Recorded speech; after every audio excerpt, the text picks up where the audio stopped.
Hello students, welcome back to the channel of ChemLight Institute. So guys, आप लोगों का NEET का paper आने वाला है. सिद्धांत सर ने आप लोगों को पहले ब्रीफ कर रखा है कि किस तरह से प्रिपेयर करना चाहिए. तो इसीलिए हम लोगों ने क्या स्टार्ट किया है, एक अंतिम प्रहार नाम की जो ये सीरीज स्टार्ट हुई है, इसमें हम क्वेश्चन सॉल्व करने वाले हैं. आज का जो क्वेश्चन सॉल्विंग का सेशन है ये है फिजिक्स का. ठीक है, तो चलिए further without wasting any time हम क्वेश्चन सॉल्व करना स्टार्ट करते हैं. ठीक, लेते हैं पहला क्वेश्चन है, consider the statements where they are given. A Zener diode is connected in a reverse bias when used as a voltage regulator, and the potential barrier of a PN junction lies between 0.1 to 0.3 volt. तो इसमें से आपको बताना है कौन सा statement correct है और कौन सा फॉल्स है. ये इस करंटली बहुत इस टाइप के क्वेश्चन पूछे जाते हैं. ठीक है, तो आप ध्यान रखें, जो जेनर डायोड होता है, जो भी आपका ये जेनर डायोड है, जेनर डायोड किस तरह काम करता है, ये ऑलवेज रिवर्स बायस में ही एक्टिंग करता है. तो अगर ये रिवर्स बायस में ही एक्ट करता है तभी जो है इसे हम किस तरह यूज करते हैं, इसे हम यूज करते हैं एज अ वोल्टेज रेगुलेटर. क्यों? क्योंकि जब करंट का फ्लक्चुएशन ज्यादा होगा, जब उस समय हमें जो है वोल्टेज रेगुलेटर की जरूरत पड़ती है. ठीक है, तो जेनर डायोड किसमें रिवर्स बायस में भी काम करता है और एज अ वोल्टेज रेगुलेटर भी काम करता है, ये चीज कंफर्म होगी. लेकिन potential barrier of P injection lies between 0.1. तो आपको पता है सिलिकॉन का कितना होता है, 0.3 वोल्ट होता है, और जर्मेनियम का कितना होता है, सेमीकंडक्टर का 0.7 वोल्ट. तो मोस्टली इन्हीं के बीच में लाई करता है. यानी कि जो potential barrier of PN junction दिया गया है 0.1 वोल्ट टू 0.3 वोल्ट, ये रॉन्ग इन्फॉर्मेशन है. जो आपको पता होना चाहिए कि वो 0.3 से 0.7 के बीच में जो है पीएन जंक्शन अगर सिलिकॉन जर्मेनियम का है तो लाई करेगा. तो यानी स्टेटमेंट ये आप क्या होगी, करेक्ट होगी, लेकिन जो आपकी बी है ये फॉल्स होगी. तो करेक्ट ऑप्शन कौन सा हो जाएगा आपका, ऑप्शन नंबर थर्ड नंबर, जहाँ पे A is correct and B is incorrect. Okay, so let's move on to the next question. Okay, here it is. A capacitor of the capacitance is connected across an source of voltage V is given as. Okay, so आपको एक capacitor दे रखा है और capacitor को बोला है कि आपसे कनेक्ट किया गया है एक एसी सोर्स के साथ. चलिए ठीक है, अब यहाँ पे इन्होंने वोल्टेज दे रखा है कितना, V equal to P not sine omega t. Correct, और पूछा गया आपको डिस्प्लेसमेंट करंट की वैल्यू बताना. चलिए, यानी कि आपको आईडी की वैल्यू बतानी. आप बताइए, जो ये कैपेसिटर है, कैपेसिटर पे कुछ चार्ज स्टोर होगा जब इसमें कनेक्ट होगा, तो क्यू क्या होगा, क्यू की वैल्यू क्या होगी, जो चार्ज स्टोर होगा उसकी वैल्यू होगी q equal to c v. तो अब बताइए क्यू या वी की वैल्यू यहाँ पे रखिए, आप क्या होगा, सी इंटू वी. वी कितना था, v not sine omega t, यहाँ पे क्यू. अब आपको पता है कि जो करंट होती है उसको क्या लिखते हैं, आई इक्वल टू आपका क्या होता है, D Q by D T. तो यानी कि इसके हम दोनों साइड को क्या करें, टाइम के रिस्पेक्ट में डिफरेंशिएट कर दें. तो अगर हम इसको डिफरेंशिएट करते हैं तो I equal to D Q by D T, यानी कि ये आपका करंट हो गया, ये आपका डिस्प्लेसमेंट करंट भी हो जाएगा. क्यों? क्योंकि ये कैपेसिटर्स है. तो अब C V into sine omega T. तो अब जब इसको आप करेंगे C into V naught into sine omega T को भी D divided by D T. आपको पता है डिफरेंशिएशन में क्या होगा, ये ओमेगा जो है ये बाहर आ जाएगा. बाकी साइन ओमेगा का डिफरेंशिएशन क्या होता है, कॉस ओमेगा होता है. तो v, फिर आपका ये ओमेगा तो है ही, ओमेगा बाहर आ रहा है, v omega c into cos omega t. ये करेक्ट आंसर होगा आपका. ये कौन सा किस में दिया गया आपका, ये है v not omega c cos, ये आपको ऑप्शन नंबर 1. तो ये करेक्ट ऑप्शन हो जाएगा. सो next question. Okay, next question में आपको दिया गया है, find the value of the angle of emergence from the prism while the reflective index of the glass is 0 √3. ये आपका √3. आप बताओ, अगर ये 60 डिग्री है तो ये एंगल कितना होगा, ये आपको दिख रहा है राइट एंगल ट्रायंगल है, तो ये एंगल आपका 30 डिग्री पे होगा. ठीक, चलिए ये सिर्फ फिगर का इजी सा आपका क्वेश्चन है, सॉल्व करते हैं इसको. ये रहा आपका प्रिज्म. अब प्रिज्म से जब आपकी लाइट इंसिडेंट हो रही है, वो भी नॉर्मल पे, तो यानी एंगल ऑफ इंसिडेंस कितना, 0. एंगल ऑफ इमर्जेंस कितना, वो भी जितने पे आई है उतने पे निकल जाएगी. ये आपका कितना था, 60 डिग्री था, ये आपका कितना होगा, 30 डिग्री होगा. अब जितने पे आई उतने पे निकल गई, लेकिन अब यहाँ पे तो एंगल ऑफ इंसिडेंस कुछ अलग हो जाएगा. ये यहाँ पे तो आप इसको मान लो जो जितने पे आया था, यानी इसका रिफ्लेक्टिव एंगल R1 अगर मान लो तो ये 0 हो जाएगा, जितने पे आई उतने पे चलेगी। इंसिडेंट अगर नॉर्मल हो तो इमरजेंस भी नॉर्मल ही होगा। अब देखो लेकिन यहाँ पे जो R2 है, ये वाला एंगल, ये जो R2 है ये एक पर्टिकुलर कुछ ना कुछ एंगल होगा, लेकिन जब यहाँ से बाहर निकलेगी लाइट, अगर डेंसर टू रेड जा रही तो कुछ नॉर्मल की तरफ इंक्लाइन करके कुछ इस तरह से निकल के जाएगी। ये क्लियर। अब जो इमरजेंस का एंगल बनेगा वो यहाँ पे बनेगा ये वाला, ये होगा आपका इमरजेंस का एंगल। इसे मैं लिख लेता हूँ स्मॉल e के नाम से, ठीक है। अब ये है प्रिज्म। अब आपको पता होता है कि जो प्रिज्म है, प्रिज्म के लिए जो R1 यानी कि जो पहले का रिफ्लेक्टिंग एंगल है प्लस R2 यानी कि जो दूसरे फेस के लिए इंसिडेंस एंगल की तरह काम कर रहा है, इन दोनों का समेशन A के बराबर होना चाहिए, और A का होगा आपका एपेक्स वाला एंगल ये। तो अब बताओ R1 की वैल्यू आपकी कितनी है? R1 की वैल्यू आपकी 0 है, क्योंकि आपने देखा जितने पे आया, तो यहाँ से आपको पता लगा कि जो R2 की वैल्यू है किसके बराबर हो गई? A के बराबर हो गई। A की वैल्यू आपको पता है कितना? 30 डिग्री। तो यानी R2 की वैल्यू कितनी होगी आपकी? 30 डिग्री। इतना क्लियर। अब इसके बाद क्या लगाना है आपको? सीधा इमरजेंस का एंगल निकालना है। सीधा आप स्नेल्स का लॉ लगाओ। स्नेल्स लॉ क्या है यहाँ पे? N1 साइन I यानी कि जितने पे आया है N2 into sine R, correct. अब देखो यहाँ पे N1 कितना था? N1 √3 साइन I इंसिडेंट यानी R2 साइन 30, करेक्ट। N2 की वैल्यू क्या होती है? N2 यानी कि एयर में वापस जा रहा है तो 1 साइन R, साइन R हमें यही तो निकालना है। R यहाँ पे क्या है? इमरजेंस है, साइन E। अब देखो साइन 30 की वैल्यू आपकी कितनी आएगी? साइन 30 की वैल्यू 1/2, और ये √3 से मल्टीप्लाई होकर आ जाएगा टोटल आपका √3/2 इक्वल टू साइन E। तो आपको ये पता है कि साइन में साइन 60 डिग्री का मान √3/2 के बराबर होता है, तो यानी कि जो आपका इमरजेंस का एंगल होगा ये कितना होगा? इसकी वैल्यू होगी आपकी 60 degree. So option number 1 is the correct option. Good. So let's move on to the next question. Okay, here it is. आपको दिया गया है एक डायपोल है जिसको प्लेस किया गया है एक इलेक्ट्रिक फील्ड में। तो फिर आपको बताना है कि पोटेंशियल एनर्जी किस तरफ जाने में बढ़ेगी, किस तरफ घटेगी, ठीक है। अब आपको पता होना चाहिए जो डायपोल है प्लस क्यू माइनस क्यू, इनके पेयर को ही डायपोल बोलते हैं, और इसमें से हमेशा positive to negative, sorry positive और ये निगेटिव, हाँ ठीक। अब देखिए इसमें जो डायपोल है इलेक्ट्रिक फील्ड हमेशा किधर एक्ट करेगा? राइट साइड में। क्यों? पॉजिटिव नेगेटिव हमेशा अट्रैक्टिव फोर्स रहेगा इस तरफ, ठीक है। तो इसमें क्या होगा? Towards the rights potential energy अब हमें बतानी कि किधर जाने पे पोटेंशियल एनर्जी इंक्रीज करेगी, किधर जाने पे पोटेंशियल एनर्जी डिक्रीज करेगी। अब आप देखो कि एक ओरिजिन से इलेक्ट्रिक फील्ड लाइंस यहाँ से यहाँ जा रही हैं। इलेक्ट्रिक फील्ड लाइंस अगर मैं राइट साइड से राइट की तरफ मूव करता जाऊँ, यानी यहाँ पे इलेक्ट्रिक फील्ड अलग दिख रहा है, यहाँ पे इलेक्ट्रिक फील्ड अलग दिख रहा है, ठीक है। ध्यान से देखो, इलेक्ट्रिक फील्ड लाइंस दोनों में डिफरेंट जगहों पे डिफरेंट दिख रही हैं।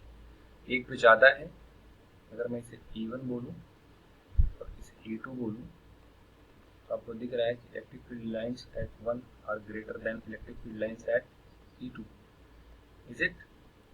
सो फिर क्या होगा यहाँ पे?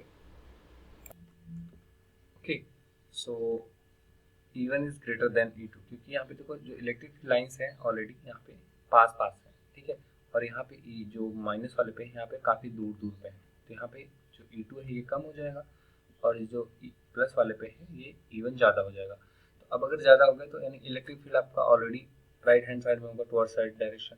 तो अब आपको पता होता है कि जो कोई भी सिस्टम है आपके पास, कोई भी सिस्टम है यूनिवर्स में, आपको मैंने कोई भी सिस्टम दे दिया, तो हाँ वो हमेशा किस पोटेंशियल एनर्जी की तरफ टेंड करेगा? जहाँ पे पोटेंशियल एनर्जी कैसी होनी चाहिए?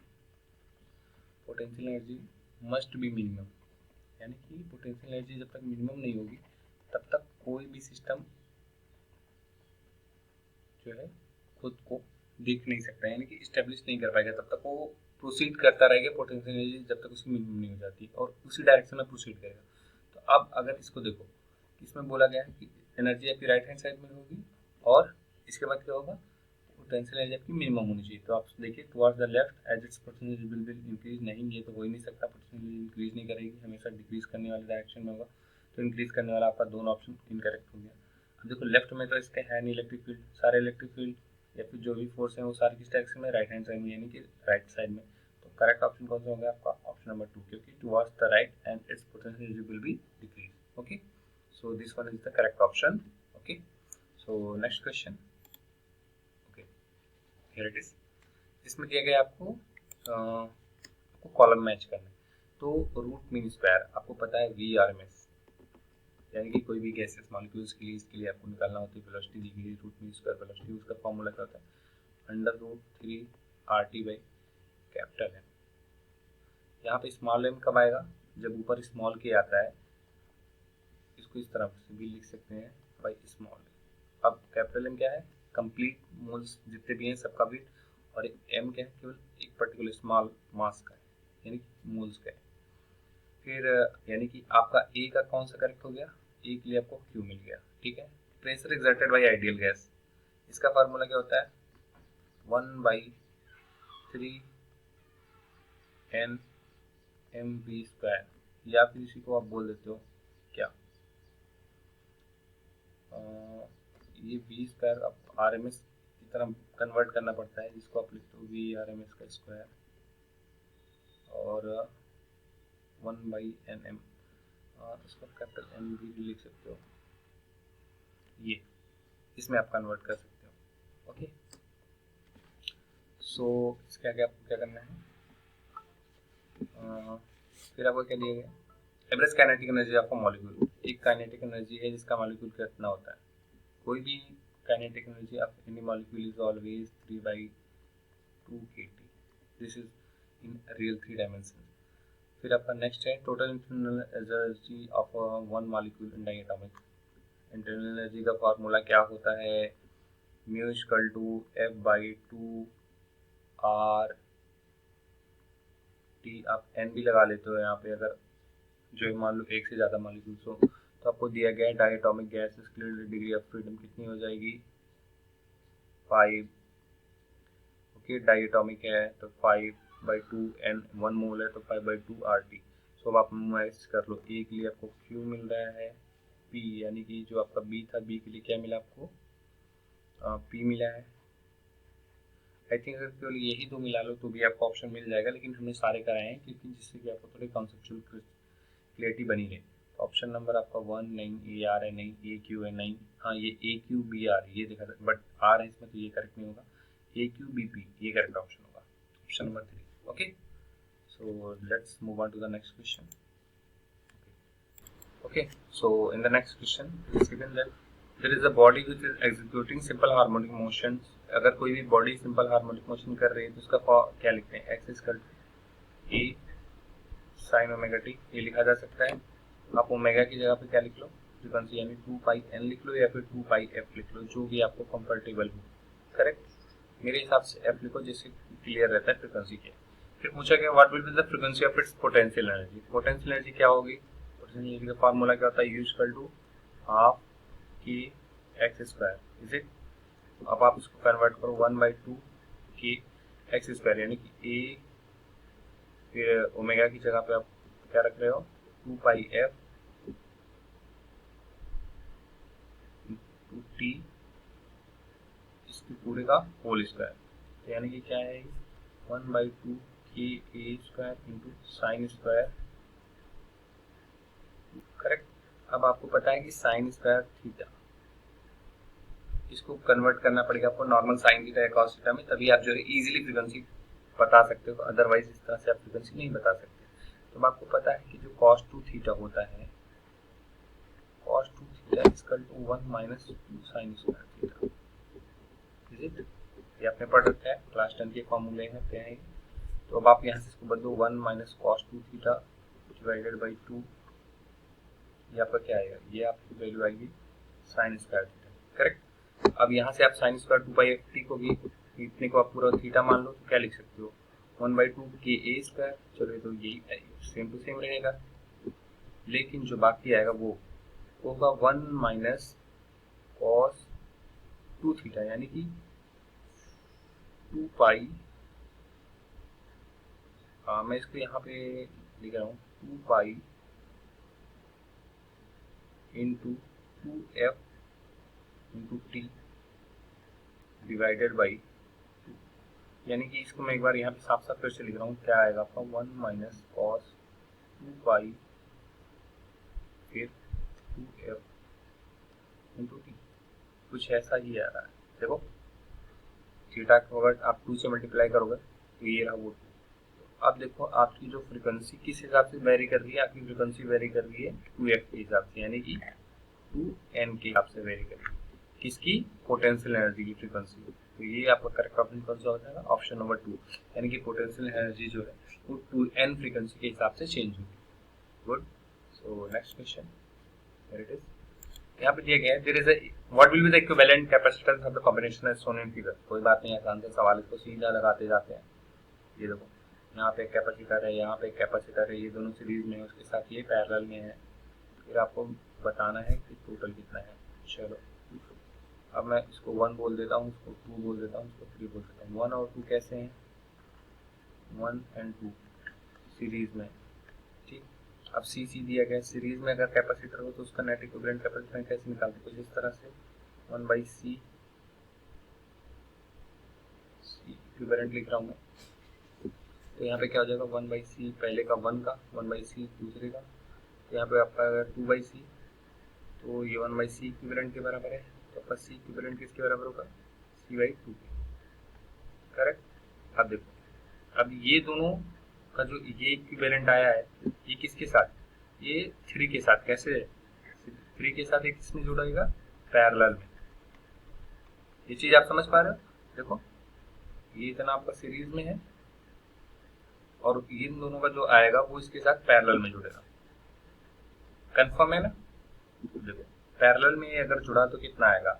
c/2 प्लस c, क्योंकि अगर पैरेलल में हो तो सीधा ऐड कर देते हैं, कोई दिक्कत नहीं। तो आपका आएगा 3c/2।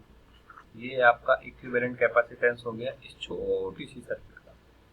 करेक्ट। तो अब आपका ऑप्शन नंबर कौन सा correct? Option number 4 is the correct option. Okay, so next question. Okay, so here it is. So next question आपका ये, there is a convex lens of a focal length 20 cm and a concave lens B, जिसकी focal length 5 cm are kept along the same axis. Okay, so आपको दिया गया, बनाते हैं। एक convex lens है कुछ इस तरह, और एक कैसा concave, ये रहा concave वाला। ओके, अब बोला क्या गया है कि एक ही फोकल लेंथ जो इस वाले की है ये आपकी 20 सेंटीमीटर है, और एक जो दूसरा दिया है इसकी फोकल लेंथ आपकी 5 सेंटीमीटर की है। बोला गया है कि द सेम एक्सिस के अलॉन्ग रखी गई, यानी कि जिनका एक्सिस है वो भी सेम है। करेक्ट, कुछ इस तरह से। फिर कह रहे हैं कि if a parallel beam of light is falling on A, यानी कि parallel beam of light on A कुछ ऐसे आ रही है, तो आपको पता है ये कन्वर्जिंग लेंस है। ये क्या करेगा? ये ट्राई करेगा कि इसकी एक जो फोकल पॉइंट, यानी जो 20 सेंटीमीटर के आसपास इसका फोकल पॉइंट होगा, वो उसी पर्टिकुलर पॉइंट पे जाकर क्या करें? कोइंसाइड करें। यही तो होता है ना कन्वर्जिंग लेंस। क्योंकि आपको पता है ये कॉन्वेक्स है तो ये कैसा लेंस है? ये कन्वर्जिंग है नेचर में, और ये कैसा होता है? डाइवर्जिंग होता है नेचर में। अब देखो क्या, अब यहाँ पे कॉन्सेप्ट क्या है कि अगर कन्वर्जिंग से लाइट आ रही है, लाइट आएगी तो कहाँ पे कन्वर्ज करेगी? उसके फोकल पॉइंट पे 20 सेंटीमीटर के आसपास, यहाँ कहीं पड़ता, ये 5 का है ना, तो ये यहाँ पे कहीं कन्वर्ज करती। लेकिन जब ये लाइटें यहाँ से आगे कन्वर्ज होने के लिए इस पे पड़ रही है, यानी कि इसके बीच में कहीं रखा है, और इनके बीच की जो डिस्टेंस ये डी दे रखी है, यही हमें बतानी है। और यहाँ से जो लाइट निकल रही है इससे, यानी कि जो आपका ये कॉन्केव लेंस है, इससे जो लाइट निकल रही है वो पैरेलल निकल रही है। ठीक है, यानी कि यही चीज इन दोनों के बीच की क्या है? आपको निकालना क्या है? इनके बीच की डी। सिंपल सी बात है, आप समझ गए हो कि अगर यही चीज जो आपका कॉन्केव लेंस था, यही जो आपका कॉन्केव और कॉन्वेक्स लेंस थे, अगर ये कॉन्केव वाला 5 सेंटीमीटर अगर आपको और राइट में रख दिया जाता तो आपको ये जो रेज कन्वर्जिंग वाली है आपको मिलती ही नहीं। तभी इसकी फोकस वगैरह पे कहीं पे जाके गिर पड़ रही होती, लेकिन आपको तब नहीं मिलते। लेकिन अभी क्या है? अभी ये 5 सेंटीमीटर जो है इसके पर्टिकुलर पॉइंट से पहले रखा गया, यानी कि जहाँ पे कन्वर्ज होती, तो इसीलिए जो है ये डाइवर्जिंग लेंस पे पड़ रही है और डाइवर्ज होकर पैरेलल जा रही थी, यानी कि इनके बीच की जो दूरी होगी वो क्या हो जाएगी, d equal to f1 minus f2। f1 यहाँ पे क्या है आपका 20 माइनस f2 कितना 5, ये इनके बीच की डिस्टेंस हो जाएगी 15 सेंटीमीटर। ठीक है, इतना आसान सा सवाल था, सिंपल सा कॉन्सेप्ट था, बस आपको प्रैक्टिकली थोड़ा सा सोचना होता है और कुछ नहीं करना है इस क्वेश्चन में। ठीक है, सो नेक्स्ट क्वेश्चन। ओके, ये वाला फार्मूला, इस फार्मूले पे मल्टीपल टाइम क्वेश्चन आ रखे हैं, तो आप याद रख लो कि ये न्यूटन कूलिंग का जो फार्मूला है, मैं बिना क्वेश्चन अभी तो पढ़ा भी नहीं, बट फिर भी मैं लिख रहा हूँ फार्मूला, आप याद रखना T1 minus T2 divided by small T, यहाँ पे लिखता हूँ थोड़ा वहाँ जगह नहीं लीजिए, T1 minus T2 divided by small T इसका कि T1 प्लस T2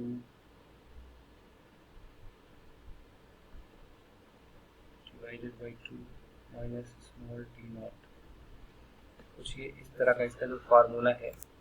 ओके, ये बहुत ही इंपॉर्टेंट फार्मूला है, इसको याद रखना, न्यूटन कूलिंग का, इस पर मल्टीपल टाइम क्वेश्चंस पूछेंगे। अब आप पूछोगे T1 क्या है, ये आपका दिया गया है जो इनिशियल टेम्परेचर है यानी IT, फिर ये आपका IT हो गया, फिर आपका T2 क्या है, ये आपका फाइनल टेम्परेचर होगा यानी FT, फिर आपका जो T नॉट क्या है ये आप याद रखो, ये सबसे इंपॉर्टेंट, ये आपका सराउंडिंग का टेम्परेचर यानी ST। ठीक है, और क्या आपको तो पता ही क्या होता है। फिर स्मॉल टी यहाँ पे क्या है, स्मॉल टी आपका टाइम है। चलिए अब इसको हम समझते हैं क्वेश्चन को। एक cup of coffee cools from 90 degree Celsius to 80 degree Celsius in 3 minutes. Okay, when room temperature is 20 degree Celsius, the time taken by the similar cup of coffee to cool from 80 degree Celsius to 60 degree Celsius at a room temperature same at the time taken by similar cup, okay, 80 degree Celsius to 60 degree Celsius at a room temperature of 20 degree Celsius। Okay, कोई बात नहीं, तो आपको फॉर्मूले में सीधा रखना है, फॉर्मूले में वेस्ट क्वेश्चन है ये सब। 90 माइनस 80 रखो पहले, 90 माइनस 80 T1, क्योंकि आपको पता है 90 माइनस 80 कितने समय में हो रहा है, स्मॉल टी मिनट में हो रहा है, स्मॉल के यहाँ पे रहेगा T1 प्लस T2 यानी 90 प्लस 80 कितना हो जाएगा 170 डिवाइडेड बाई 2 माइनस कितना 20 डिग्री। करेक्ट, यहाँ से आप निकालो क्या आएगा, जो भी वैल्यू आए। फिर दूसरे के लिए लिख लेता हूँ इसी समय 80 माइनस 60, 80 डिग्री सेल्सियस इनिशियल है, 60 पे जाके गिर रहा है, कितना टाइम लग रहा है ये बताना है, तो इसे स्मॉल टी डैश लिख दो, यहाँ पे के लिख दो, यहाँ पे 80 प्लस 60 140 डिवाइडेड बाई 2 माइनस 20 लिख लो, कितना आएगा देख ले बच्चे। अब यहाँ से आप निकालो क्या, अब आप के को इसको टी के टर्म्स में निकालो, यानी 90 माइनस 60 कितना हो जाएगा 10 डिवाइडेड बाई टी। करेक्ट, इसका टू के 170/2 यानी कितना हो जाएगा आपका, ये आपका आएगा 85 माइनस 20 यानी कि आपका 65 आया। इज इट, ये आपका आया कितना 65। अब सेम चीज़ यहाँ पे आप वापस कर रहे हो 80 माइनस 60 यानी 20/t डैश, और यहाँ पे आप की को ऐसे डाउन कर दो, या फिर आप ऐसा भी कर सकते हो, सुनो मैं बता रहा हूँ, आप की को भी राइट कर लो, मैं बताता हूँ यहाँ पे की टी इक्वल टू 10/65 कर लो। करेक्ट, एम आई राइट, और सेम चीज़ यहाँ पे भी कर लो, 80 माइनस 60 कितना हुआ 20/t डैश, 70 माइनस 20 यानी 50, यहाँ पे 20/50 लिख लो इक्वल टू के टी डैश कर लो, और आसान हो गया, अब तो इक्वेशन बन गई। तो आपको निकालना क्या है, टी डैश निकालना है, वो भी टी के टर्म्स में, यानी कि आपको ये 20/, इसको इक्वेशन 2 बनाओ, इसको 1 बना लो 1। अब आप क्या करो कि 2 से यानी 2 में 1 से डिवाइड कर दो, तो आपका कितना आ जाएगा, यहाँ पे कर लेते हैं इसको दूसरी तरह से कर लेते हैं, थोड़ा सा आसान हो जाएगा आपको समझने में। तो 2 डिवाइडेड बाई 1 करते हैं हम, तो आपका कितना आया टी डैश बचेगा, के cancel divided by small T बचा, ये कितना बचा यहाँ पे टी डैश है तो यानी 20/50 मल्टीप्लाइड बाई कितना हो जाएगा 20/50 यानी 65/10। ये अब यहाँ से आप इसको कैंसिल आउट करो तो कितना आ जाएगा आपका, ये 13 बार जाएगा, 5 से काटो 10 कैंसिल हो जाएगा, 10 से काटो 2, ये आपका ओवरऑल कैंसिल आउट कितना है 13 बाई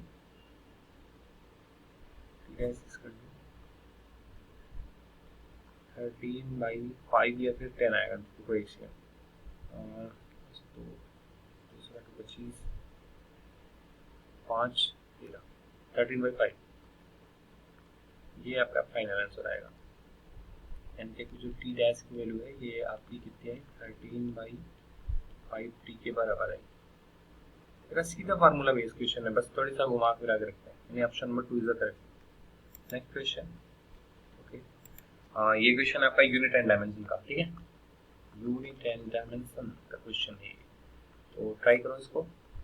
चलो सॉल्यूशंस पे आते हैं। इफ अ फोर्स एफ, यानी कि फोर्स है आपका एफ है, एक्सीलरेशन ए है एंड टाइम टी है, ये सब क्या कर रहे हैं, fundamental physical constant, find the dimension of energy. Okay, energy का जो आपको पता है क्या होती है, m l square t power -2 ये होती है।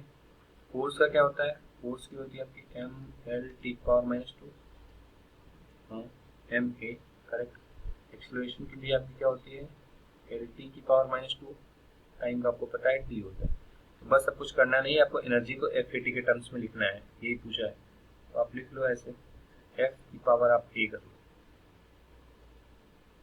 यही तो करते थे हम लोग, ए की पावर आप बी कर लो, टी की पावर आप सी कर लो, एफ की जगह आप क्या रखोगे, एम एल टी की पावर -2,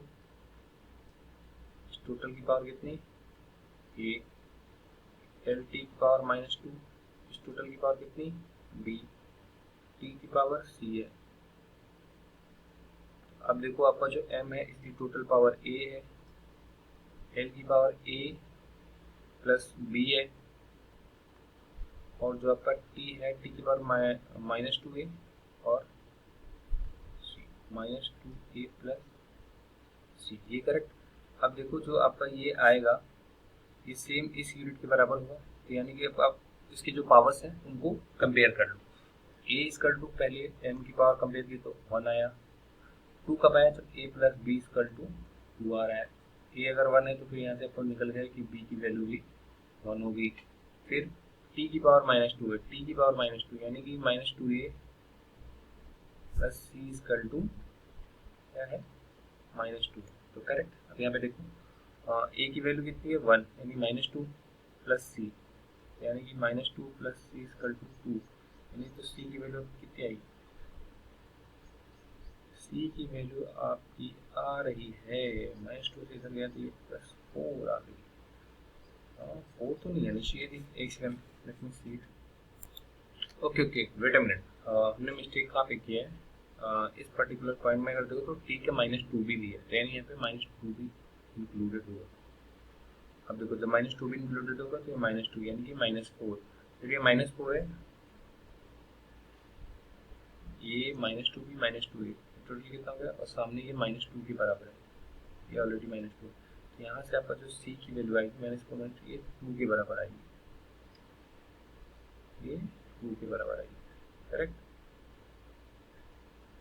अब आपका करेक्ट आया, तो f की वैल्यू 1 है, a की पावर b यानी b भी 1 है, a, और t की पावर जो है स्क्वायर, ये होगा आपका। तो आपका जो इसमें एनर्जी को कुछ इस तरह से आप इसको दिखा पाएंगे। सो आपका करेक्ट ऑप्शन कौन सा, option number 2। Okay, next question. Okay, दिया गया है ना, small ball of mass m and density d, चलो कंटेनर बनाओ, एक कंटेनर बनाया, कंटेनर में बॉल है, बॉल पे एक नीचे फोर्स लगेगा mg होगा, एक ऊपर फोर्स लगेगा जो कि वैकेंट फोर्स होगा b, लिख लो। ओके, सो ये आपको दिया गया है कि ऊपर एक वैकेंट फोर्स काम करेगा, नीचे एक mg काम करेगा, ठीक है। फिर बोला गया velocity of ball, small ball of mass m, density d when drop in container filled with glycerine becomes constant, यानी वेलोसिटी क्या हो रही है, कांस्टेंट हो रही है, ये दिया है। वेलोसिटी अगर कांस्टेंट हो जाएगी तो आपको ये पता होना चाहिए, वेलोसिटी अगर कांस्टेंट है तो यानी कि जो आपका नेट फोर्स है एफ नेट होगा वो कितना, 0, नेट एक्टिंग फोर्स अब कितना हो जाएगा उस टाइम पे, यानी कि उस पर जो है कोई फोर्स काम नहीं कर रहा हो, यानी या फिर ये हो कि जो फोर्स काम कर रहे हैं वो आपस में एक दूसरे को कैंसिल आउट कर रहे हैं, ये कहना ज़्यादा बेटर होगा। ओके, अब देखो फिर एक ये जो है ये इसमें ग्लिसरीन लिक्विड भरा है, यानी कि जो ये लिक्विड है लिक्विड ग्लिसरीन है, और इसकी डेंसिटी क्या है, स्मॉल d/2 है, और किसकी डेंसिटी दी थी, ये स्मॉल बॉल जो था इसकी डेंसिटी दी थी सॉलिड की, ठीक है। ग्लिसरीन की डेंसिटी d/2। तो अब देखो जो ये बॉल है, बॉल के ऊपर वैकेंट फोर्स लगा, वैकेंट फोर्स की वैल्यू क्या होगी, Fb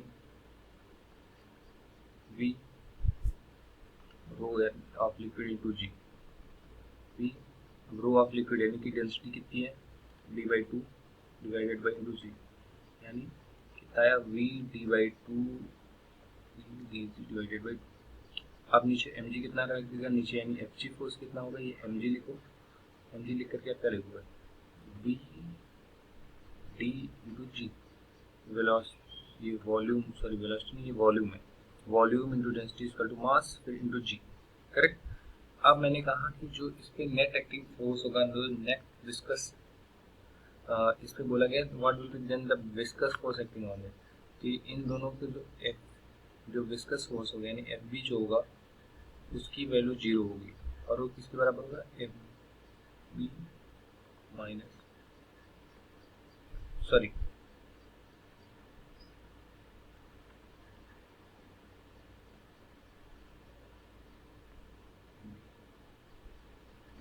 ठीक है, ये विस्कस फोर्स होगा, इन दोनों के डिफरेंस के बराबर होगा। आप वो मैग्नीट्यूड की बात है फोर्स की यहाँ पे, ठीक है। देखो क्योंकि डायरेक्शन में कुछ मैटर नहीं कर रही है, दिखाया नहीं है, पूछा नहीं है। अब देखो ग्रेविटेशनल की वजह से कितना था, v into D G minus V D G divided by 2, कितना आया V D G by 2, V into D कितना M G by 2, correct. Viscous force की वैल्यू इजीली निकल गई, कुछ नहीं करना था, सिर्फ वैकेंट फोर्स लिखना था और जो ग्रेविटेशनल फोर्स लिखना था, इनके डिफरेंस को विस्कस फोर्स के इक्वल करना था, वही आपका आया mg/2। So option number 1 is the correct. Okay, so next question, okay here it is, ये आपका EMW for the plane electromagnetic wave propagation in next direction, यानी वेव जो है वो आपकी एक्स डायरेक्शन में प्रोपोगेट कर रही है, तो यानी वाई और जेड में ही इसकी कौन कौन से कंपोनेंट होंगे, वाई और जेड, एक में इलेक्ट्रिक फील्ड है और एक में मैग्नेटिक फील्ड है, ठीक है। Which one of the following combinations, तो यहाँ पे आपको मल्टीपल कॉम्बिनेशन दिए हैं और पूछा गया इसमें से कौन सा सबसे परफेक्ट है। तो ऐसे क्वेश्चंस पे याद रखो, या तो अगर आपको समझ में आ रहा है कि बार ऑप्शन में तो ठीक है, नहीं आ रहा है तो फिर आपको इसमें निकालना पड़ेगा। किस तरह से निकालेंगे, E क्रॉस B करके, इस फार्मूले पे आप जाके लगाएंगे, E क्रॉस B की वैल्यू अगर 0 आ गई, यानी कि E और B इनकी, E क्रॉस B यानी फार्मूला क्या था, मैं आपको A क्रॉस B के फार्मूले से बताना चाहूँगा, A B sine 90, sorry sine 90 नहीं, साइन थीटा होता है वो, ये साइन थीटा, ठीक। और अगर इसकी वैल्यू ए क्रॉस बी की वैल्यू आपकी 0 आ रही है, 0 आ रही है तो यानी क्या, ए और बी के कैसे हैं, एक दूसरे के परपेंडिकुलर है, तो सही है। लेकिन अगर मान लो ऐसे, मान लो ए जे के इन टर्म्स में दिया है, तो ई और बी जो है आपस में परपेंडिकुलर हो ही नहीं पाएंगे, अगर परपेंडिकुलर हैं तो मतलब वो ऑप्शन करेक्ट नहीं है, ठीक है, इस बात को ध्यान रखना। तो इसमें आपको ई क्रॉस बी देखना पड़ेगा, जिसमें ई क्रॉस बी की वैल्यू अगर नहीं है, ई क्रॉस बी की वैल्यू अगर 0 आ रही है तो वो नहीं होगा। क्यों, क्योंकि मैंने बताया कि इसमें जो एक डायरेक्शन में प्रोपोगेट कर रही है, लेकिन एक्स और वाई की जो मतलब डायरेक्शन में है, सॉरी वाई और जेड में मैग्नेटिक फील्ड इंडिपेंडेंटली नहीं है, वो किसी एक पर्टिकुलर एंगल पे है, तो ई और बी के बीच का जो एंगल है वो 90 डिग्री ना होकर के कुछ एक पर्टिकुलर एंगल होगा। ओके, सो हम लोग क्या करना था, ई क्रॉस बी चेक करना था, ठीक है। सो ई क्रॉस बी चेक करते हैं। अब पहले क्या देखो, जे एंड के, पहला ऑप्शन देखो, तो ये आपस में पैरेलल दिख रहे हैं, यानी इनका अगर हम जो साइन थीटा की वैल्यू ऑलरेडी 0 है, यानी कि अगर ए क्रॉस बी लेंगे तो ई क्रॉस बी की वैल्यू ऑलरेडी 0 आ जाएगी पहले में, दूसरे में 0 नहीं आएगी, कुछ तो आएगी ई क्रॉस बी की वैल्यू। क्यों, क्योंकि ये एक दूसरे के ना तो पैरेलल है ना ही एंटी पैरेलल, तो कुछ ना कुछ वैल्यू इनमें आएगी।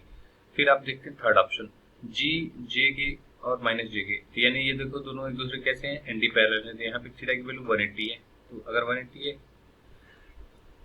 तो यहाँ पे भी जो क्या होगा, ई क्रॉस बी की वैल्यू 0 है, तो यानी ये भी नहीं होगा।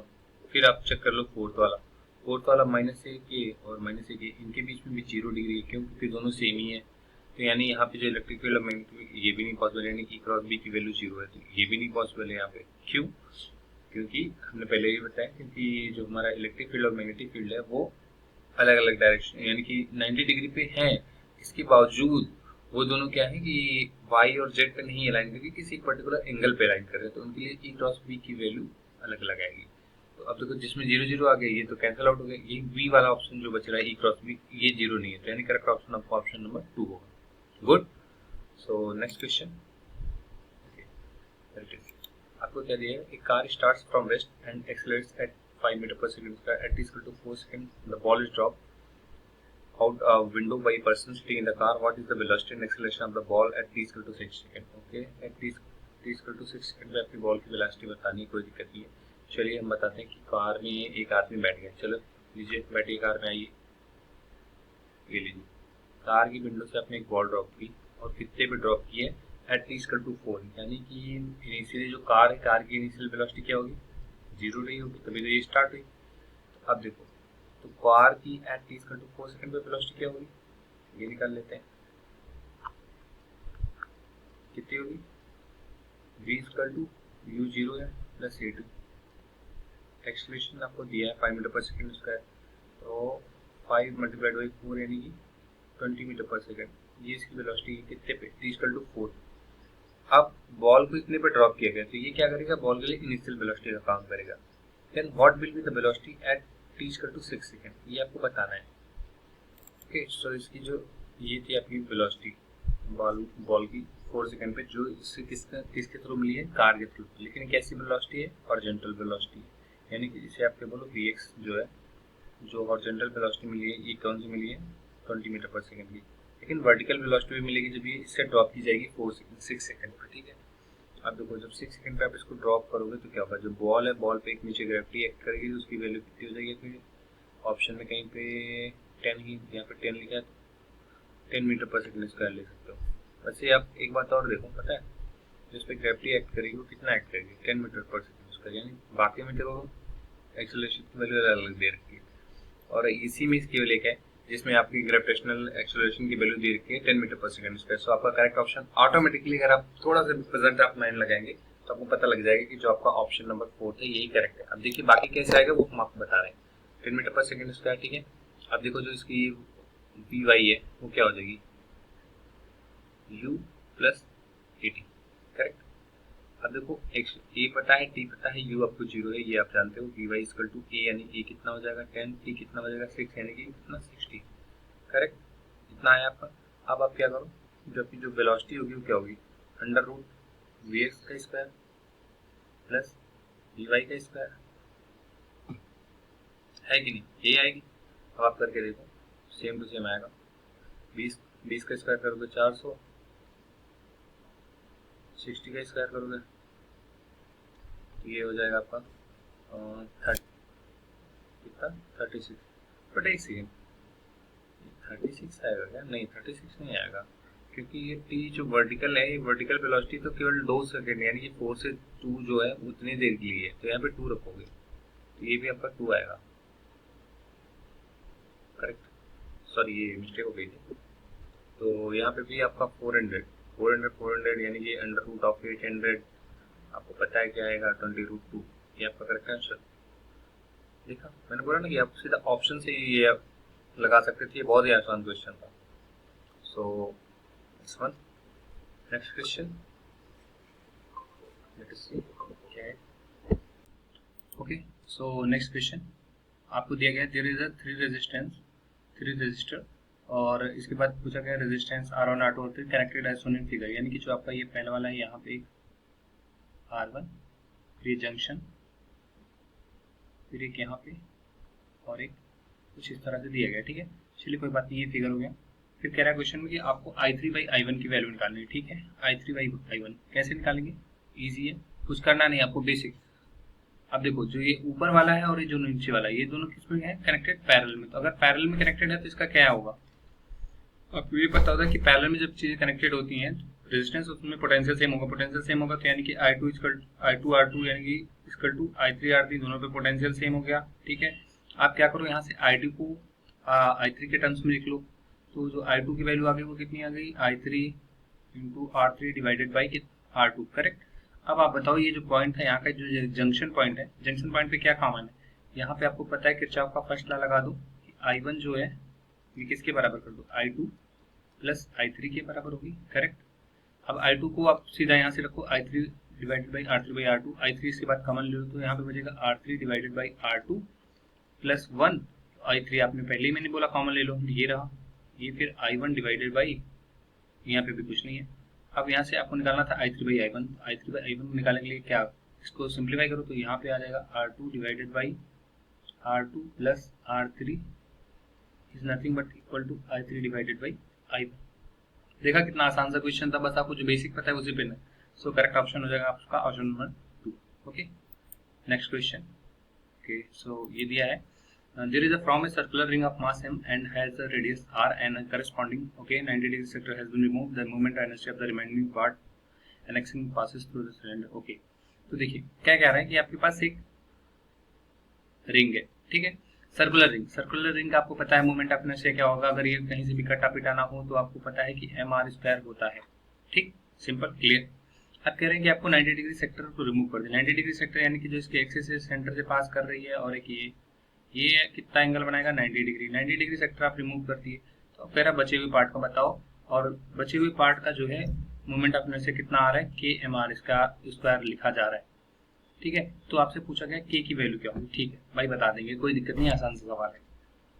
क्या करना होगा आपको, सबसे पहले देखो 1/4 इसका निकाल दिया गया, 1/4 जो आपका सर्कल था उसका निकाल दिया गया, तो बचा आपके पास कितना 3/4, और तो यानी कि यहाँ पे जो m था अब वो m ना रखे कितना हो जाएगा 3/4 ऑफ m बचेगा, और इंटू r², यही इसका जो है नया मोमेंट ऑफ इनर्शिया बचेगा।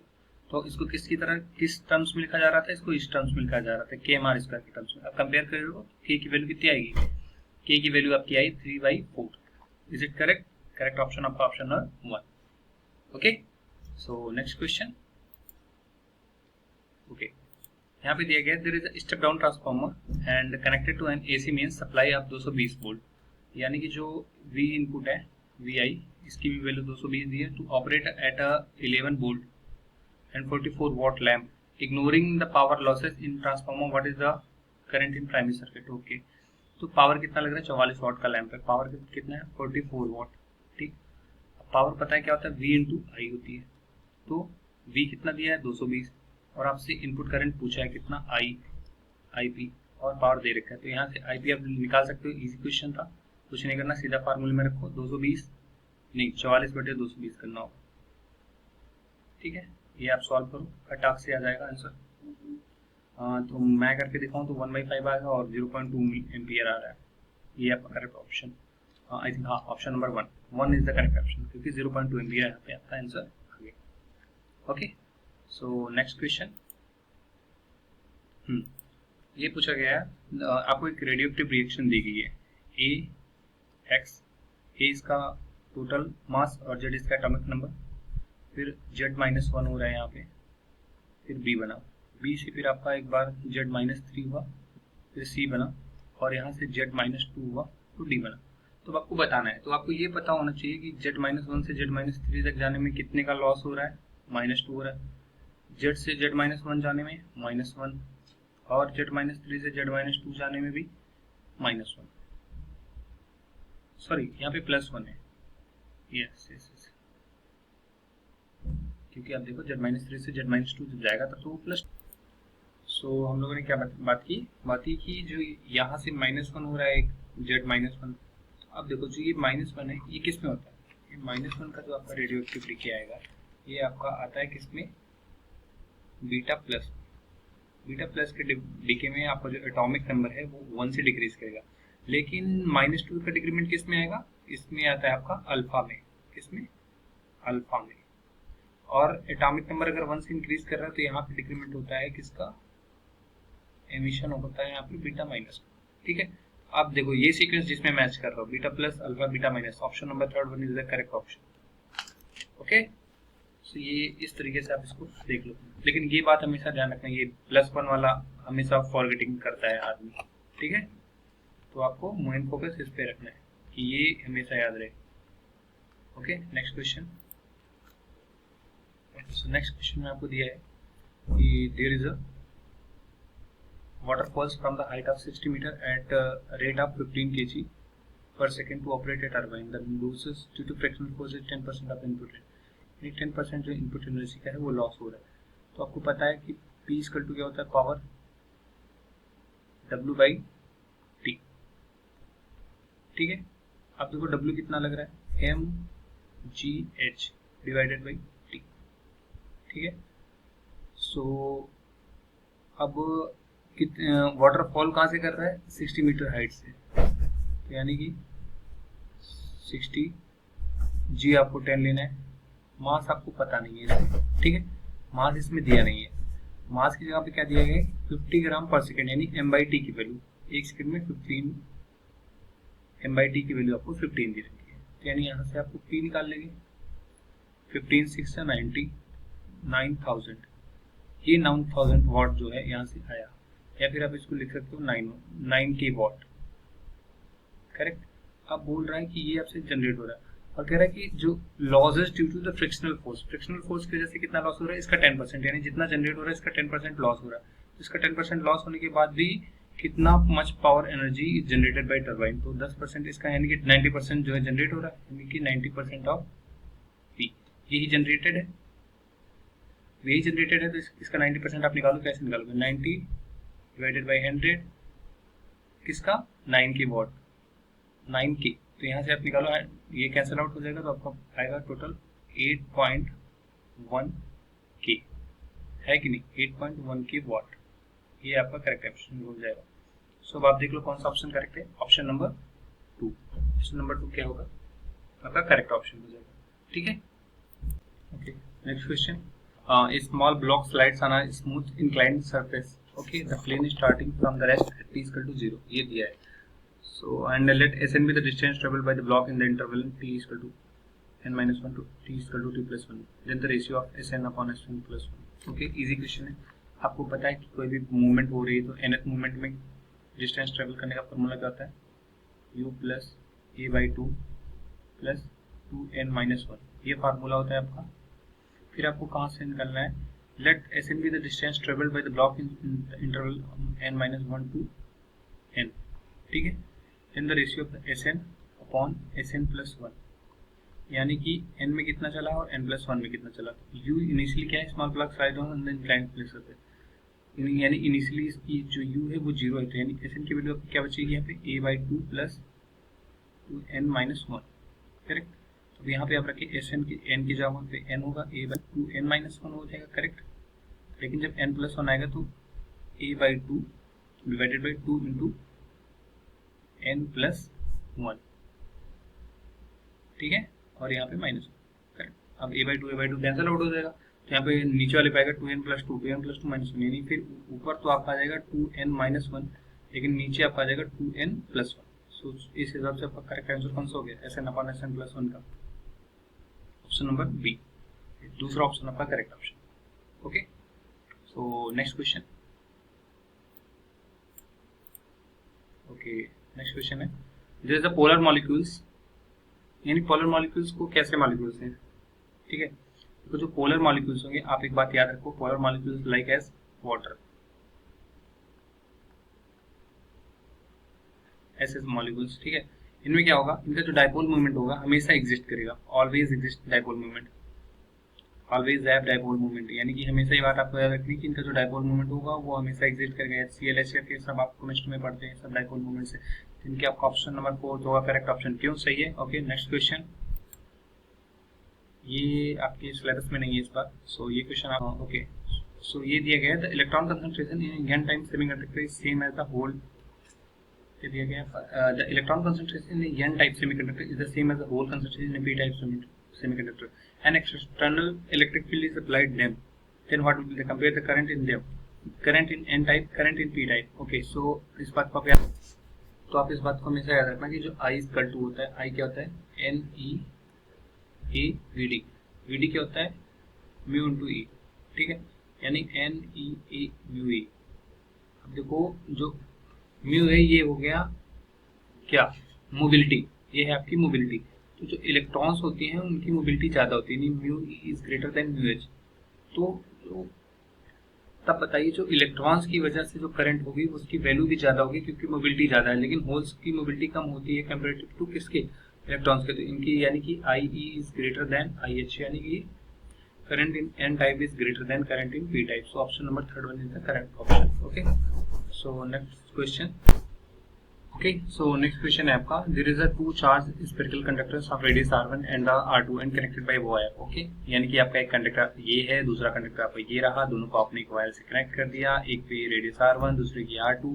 इसके बाद कह रहा है कि ratio of the surface charge densities, यानी कि सिग्मा 1 और सिग्मा 2 की आपको बताना है। तो आपको पता होना चाहिए कि अगर दो कंडक्टर आपने कनेक्ट कर दिए एक वायर के थ्रू, तो आपको पता होना चाहिए कि जो कंडक्टर में जो हाईएस्ट जिसका पोटेंशियल है उधर से पोटेंशियल फ्लो करेगा लोअर वाले की तरफ। ठीक है, तो एक समय पे दोनों का पोटेंशियल आके इक्वलाइज हो जाएगा, V1 इसका टू V2 हो जाएगा। उस समय पे क्या लिखा जाएगा, आपका जो V1 होगा ये क्या होगा, ये होगा sigma 1 into R1 divided by epsilon, और V2 हो जाएगा sigma 2 R2 divided by epsilon. Epsilon cancel out, और जो यहाँ से सिग्मा 1 डिवाइडेड बाई सिग्मा 2 आएगा वो आएगा R2 डिवाइडेड बाई R1। ये आपका सीधा सिंपल सा फॉर्मूले पे क्वेश्चन था, यानी कि आपको फार्मूले नहीं भूलने, फार्मूले जितने याद कर सकते रिवाइज करते रहिए। ठीक है, तो आपका आंसर क्या आएगा, R2 by R1। Option number 2 is the correct. Okay, so next question.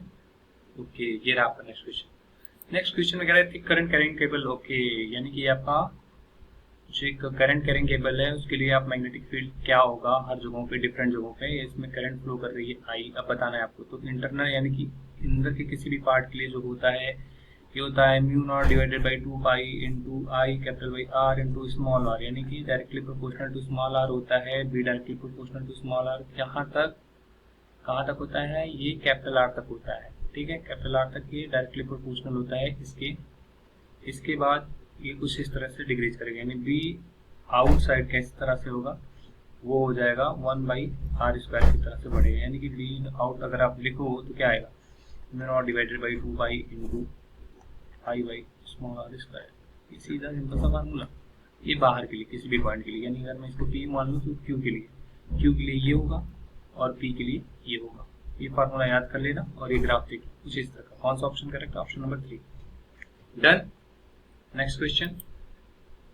Okay, next question में कह रहा है कि there is an electromagnetic wave of the wavelength lambda incident on a photosensitive surface negligible work function. Okay, तो चलिए, यानी कि आपको जो पता है सी बाई लैम्डा होता है, ये किसके बराबर होता है, kinetic energy plus work function phi. तो कह रहा है कि आपको जो वर्क फंक्शन है ये नेग्लिजिबल है, यानी इसको अगर 0 मान लो तो के इक्वल टू क्या है आपका एच सी बाई लैम्डा है। तो if mass photo electron emitted from the surface based de Broglie wavelength lambda D, तो लैम्डा डी क्या होगा, लैम्डा डी जो होगा वो आपको पता होना चाहिए क्या होता है, H under root 2 M E के एन के। ये किसके लिए होता है, ये होता है आपके इलेक्ट्रॉन के लिए। किसके लिए होता है ये इलेक्ट्रॉन की डी ब्रॉगली वेवलेंथ है ये। करेक्ट ना, आपको समझ में है। अब बताओ, यहाँ से अगर मैं दोनों साइड के स्क्वायर कर दूं तो लैम्डा डी का स्क्वायर इक्वल टू, यहाँ पे आप के ले आओ, ठीक है, यहाँ पे एच स्क्वायर रहने दो, यहाँ पे 2m भी रहने दो। तो आप यहाँ पे के इक्वल टू क्या लिख सकते हो, H square divided by 2m into lambda D का स्क्वायर यहाँ पे ला दे। करेक्ट, सीधा सिंपल। अब आप इसको एच सी बाई लैम्डा के इक्वेट कर दो, यहाँ से आप निकालोगे लैम्डा, यहाँ से अगर आप लैम्डा निकालो तो कितना आएगा, एच एच कैंसिल आउट हो जाएगा, और आपका जो लैम्डा बचेगा वो आएगा कि लैम्डा को इधर कर दिया तो बचा आपका 2m डिवाइडेड बाई 2m, यहाँ से कैंसिल कौन सा आउट, नहीं ये लैम्डा नहीं है यहाँ पे, अच्छा ये lambda D square. Okay, 2m lambda D का स्क्वायर, लैम्डा इधर चला गया था, एच स्क्वायर इधर आ गया है नीचे, तो एक h बचेगा यहाँ पे,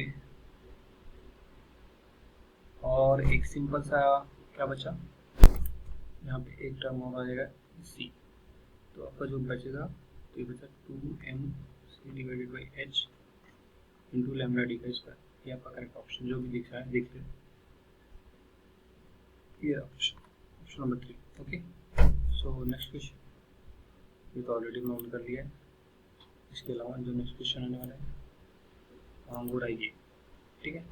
दिया गया there is the lens of focal length and the large aperture is best suited and of an objective of an astronomical telescope. Astronomical telescope आपको कुछ इस तरह का होगा, जहाँ पे आपको पैर यहाँ से कुछ आएंगी पैरेलल से, एक तो सीधी निकलेगी, दूसरी आएगी बेंड होगी, कुछ यहाँ पे बनाएंगे इमेजेस, फिर ये सोर्स का काम करेंगे, यहाँ पे जाके कुछ कैंसिल आउट करके फिर कुछ बड़ा सा इमेज आपको फॉर्म करके दे देंगे। ठीक है, कुछ इस तरह से आपको बनाएंगे। तो कह रहा है क्या कि larger aperture contributes to the quality of and visibility. Obvious सी बात है, अगर एपर्चर हमारा लार्जर होगा तो जो हमारी विजिबिलिटी है जो इमेजेस की वो काफी क्लियर होगी। तो ये फर्स्ट ऑप्शन करेक्ट हो गया। तो a larger area of the objective ensures better and light gathering. अगर हमारा जो ऑब्जेक्टिव है, ऑब्जेक्टिव का एरिया ही बेहतर हो, मतलब ज्यादा लेंस हम जो है बेटर क्वालिटी का और हाई क्वालिटी का लेने वाले हैं, तो इससे जो हमारा एरिया ये भी करेक्ट हो गया। A larger aperture provides a better resolution. आपको थर्ड पे जाने की जरूरत ही नहीं, क्योंकि अगर आपको दो ऑप्शन करेक्ट दिख रहे हैं तो आपका चौथा ऑप्शन ऑटोमेटिकली आपको पता लग जाएगा करेक्ट। ठीक है, सो इसमें all of the above. Next question, okay, here is the दिया गया है, there is the escape velocity from the earth surface is v। Okay, escape velocity earth surface की v है, तो इसको क्या लिखते हैं, v equal to √2gm divided by r। Correct. Another planet having the radius 4 times that of earth. यानी कि फिर अगर दूसरे प्लैनेट पे चले जाते हैं जिसकी radius 4 times of the earth है, तो उस समय क्या होगा। अब देखो मास है, मास को क्या लिखते हैं, मास जो होगा डेंसिटी इनटू वॉल्यूम। वॉल्यूम क्या 4/3 पाई r3। करेक्ट, 4/2 इंटू यानी कि 8/3। Correct, pi g r3 rho divided by capital R। Is it, ये तो आएगा हमारा। अब r से r कैंसिल आउट हो जाएगा, तो आपका क्या बचा, r स्क्वायर आएगा। r स्क्वायर के प्रोपोर्शनल यानी कि b जो डायरेक्टली प्रोपोर्शनल टू r आ जाएगा, √स्क्वायर ऑफ r। यानी कि अगर आप इसको 4 टाइम्स कर रहे हो तो आपकी जो तो फिर आपकी जो यहाँ पर आई है फिर डायरेक्टली प्रोपोर्शनल टू किसके आ जाएगा, r के आ जाएगा। तो यानी कि अगर आपका यहाँ पे जो यहाँ पे वेलोसिटी है वो उसके r के प्रोपोर्शनल, अगर अर्थ पे r है वहाँ पे जाने के बाद कितनी रेडियस बढ़ रही है, रेडियस बढ़ गई कितनी हो रही है 4r हो रही है। तो यहाँ पे अगर v directly proportional to r है तो वहाँ पे भी डायरेक्टली प्रोपोर्शनल टू 4r हो जाएगा। यानी कि जो यहाँ पे है वो आपको 4v के बराबर चाहिए होगा। तो करेक्ट ऑप्शन कौन सा, option number 4। Okay, next question, ये आपको दिया गया है, there is a screw boss with the following readings measures diameter of the wire. तो मेन स्केल रीडिंग आपको दे दी गई है। मेन स्केल रीडिंग कितनी है, 0 mm। सर्कुलर स्केल रीडिंग दी गई है 52 डिवीजन, और 1 mm में स्केल कितना करस्पॉन्ड करता है, 100 डिवीजन की। ओके, सो आपको डायमीटर निकालना है। तो डायमीटर का फॉर्मूला क्या होता है, ओके, सो हमें निकालना क्या है, diameter of wire. Very easy, आपको पिच की वैल्यू कितनी दे रखी है इसमें, देखो पिच आपका कितना है, 1 mm के बराबर है। ठीक, अब मैं बोलूँ आप यहाँ पे नंबर ऑफ डिवीजन कितने हैं, टोटल नंबर ऑफ डिवीजन यानी n, पिच को पिच लिख लो, नंबर ऑफ डिवीजन टोटल कितने देंगे, 100 डिवीजन। करेक्ट। अब आपको लीस्ट काउंट निकालना, लीस्ट काउंट निकालना आना चाहिए। लीस्ट काउंट का फॉर्मूला क्या होता है, pitch divided by number of division, p divided by n। तो p कितना है 1 और डिवाइडेड बाई n 100 यानी कि 0.01 mm। ठीक, अब आपसे पूछा गया डायमीटर ऑफ वायर निकालो। डायमीटर ऑफ वायर क्या होगा, डायमीटर यानी d क्या हो जाएगा, जो मेन स्केल रीडिंग यानी MSR plus circular scale reading यानी CSR multiplied by least count, ये होगा आपका main scale. Main scale reading आपकी कितनी है, 0 में दे रखा है यहाँ पे। फिर सर्कुलर स्केल रीडिंग कितनी है आपकी आई है, इसमें दिया है कितना 52 डिवीजन मल्टीप्लाइड बाई 0.01। करेक्ट, तो आपका यहाँ से कितना आएगा 0.52। तो डायमीटर जो आपका आएगा 0.52 सेंटीमीटर।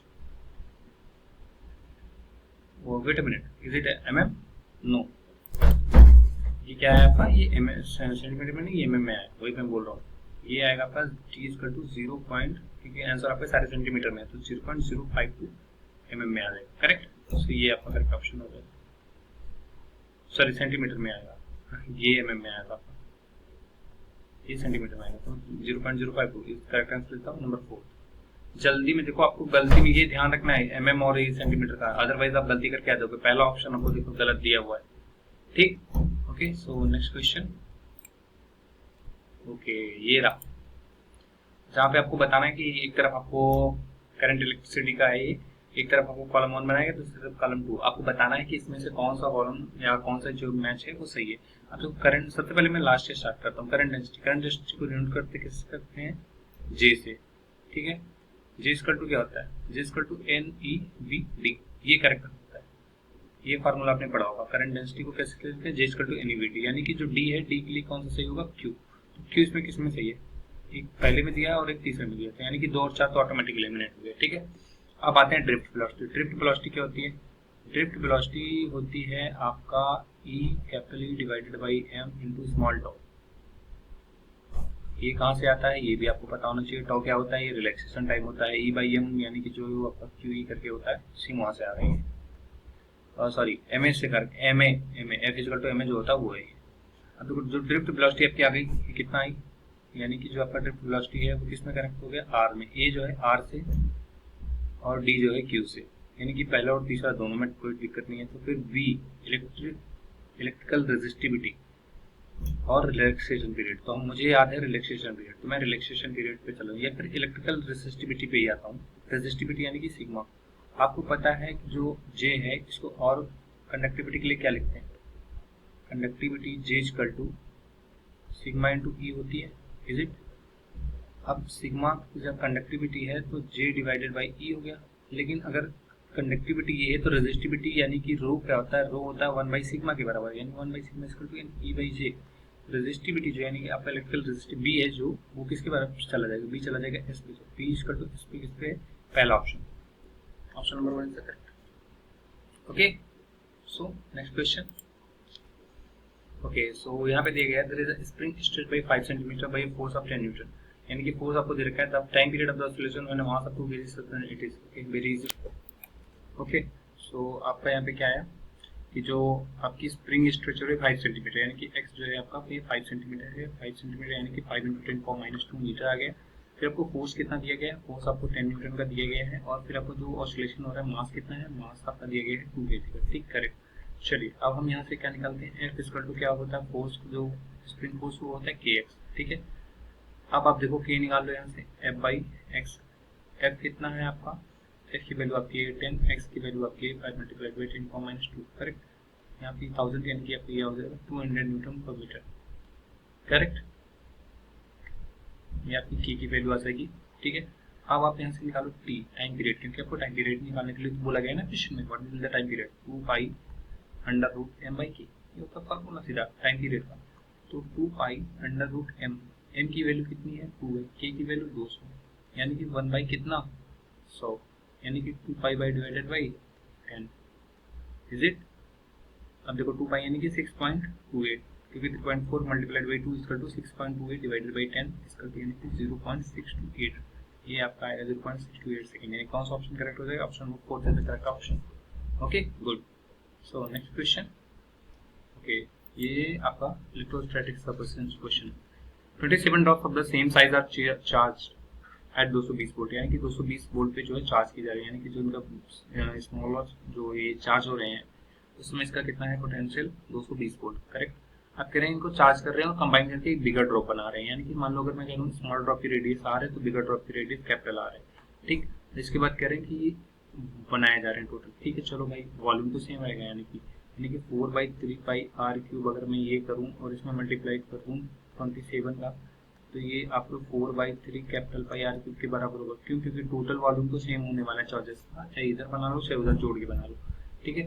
तो अब देखो 4/3 कैंसिल आउट, तो यानी r³ equal to r³ into 27, यानी r की वैल्यू क्या हो जाएगी 3r के बराबर, यानी कि जो रेडियस जो नया बनेगा, जो नया इस पे बना रहे हैं, जो नई ड्रॉप बना रहे हैं उसकी जो रेडियस है वो 3r के बराबर हो जाएगी, ठीक है।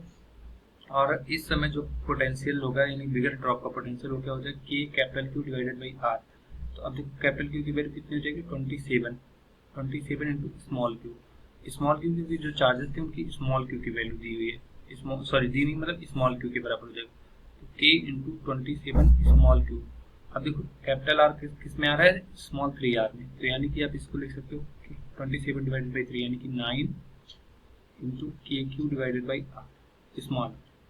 और आपको पता है KQ स्मॉल R की वैल्यू कितनी दी गई 220 वोल्ट, आपको देखो दिया गया है क्वेश्चन में, तो यानी 9 मल्टीप्लाइड बाई 220, तो 9 2 18, 1 9 2 18 1980, यानी कि जो ये आपका नया जो पोटेंशियल है बिगर ड्रॉप का पोटेंशियल ये आएगा 1980 volt, option number 4 is the correct option. Okay, so next question.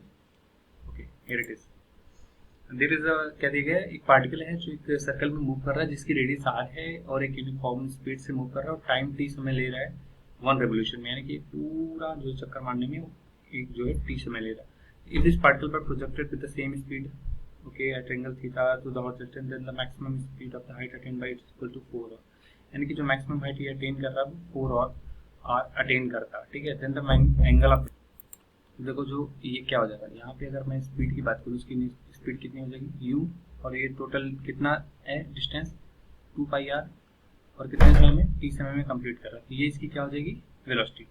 और अब ये कह रहा है कि ये इसी वेलोसिटी के साथ चल के जो है मैक्सिमम हाइट तक जा रहा है। मैक्सिमम हाइट तक जा रहा है तो कितनी मैक्सिमम हाइट का फार्मूला क्या होता है, you square sine square theta divided by 2g, is it, ये होता है आपका फार्मूला।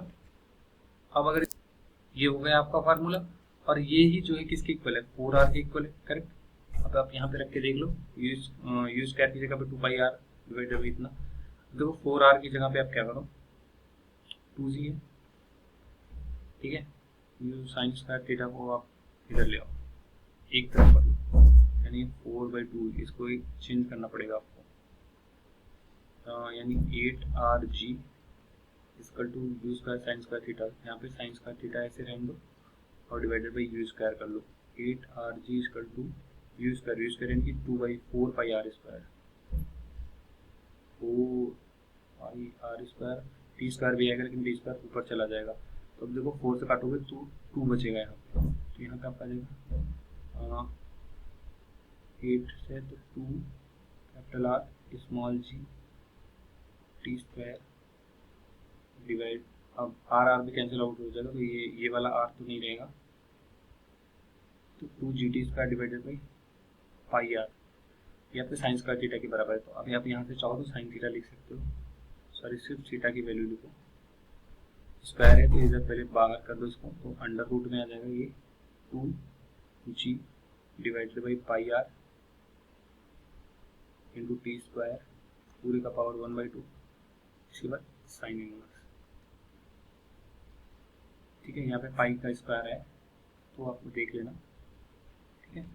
जो भी ऑप्शन आपको करेक्ट लग रहा है, जहाँ तक मेरे को लग रहा है ये ऑप्शन नंबर ये वाला 4th वाला करेक्ट आएगा, ओके।